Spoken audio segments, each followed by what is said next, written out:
தென்காசியில் மரக்கன்று நடுவிழா வந்து 2018ஆம் ஆண்டு நடத்தணும். மிக சிறப்பாக நடைபெற்றது. அதில் குறிப்பாக பார்த்திங்கன்னா தென்காசியில் JP college of arts and சயின்ஸில் வந்து 150 மரக்கன்றுகளை நடத்தினோம். அது குறிப்பாக பார்த்திங்கன்னா பழ மரக்கன்றுகள் வந்து இங்கே நடப்பட்டது. சரி, இன்றைக்கி வந்து முக்கியமாக இந்த காலேஜுக்கு வந்து எப்படி நம்ம கொடுத்த மரக்கன்றுகள் வந்து எந்தளவுக்கு உயர்ந்து நிற்கிது, எந்தளவுக்கு பயனளிச்சிருக்கு இந்த கல்லூரிக்கு அப்படிங்கிறத வந்து ஒரு பார்வையிடுவதற்காகவே இன்றைக்கி வந்திருந்தேன். அந்த இடத்துல வந்து சிஸ்டர்லாம் பேசுவோம். அவர்கிட்ட பேசும்போது வாங்க நீங்கள் மரக்கன்று கொடுத்ததெல்லாம் வந்து பார்க்குறோம், வந்து பாருங்கள் எப்படி வளர்ந்துருக்காங்க. எனக்கு ரொம்ப மகிழ்ச்சியாக இருக்குது.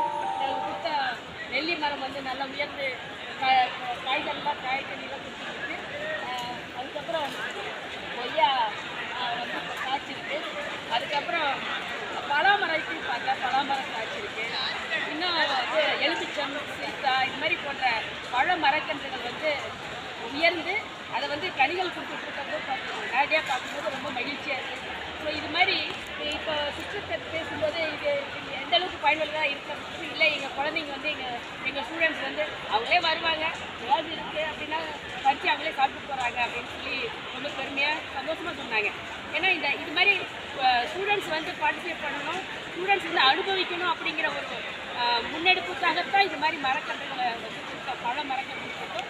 அது வந்து உண்மையிலுமே அதை வந்து நடைமுறைப்படுத்திட்டு இந்த கல்லூரியில் இந்த கல்லூரி நிர்வாகத்திற்கும் இங்கே பணிபுரிகின்ற ஒவ்வொரு ஆசிரியர் பெருமக்களுக்கும் மற்றும் சகோதரிகளுக்கும் ஸ்டூடெண்ட்ஸ் இங்கே வந்து ரொம்ப ஆக்டிவாக இன்வால்வ் ஆகிருக்காங்கன்னு நினைக்கிறேன். ஏன்னா இப்படி ஒரு உதாரணமாக இந்த கல்லூரி அமைஞ்சிருக்கு.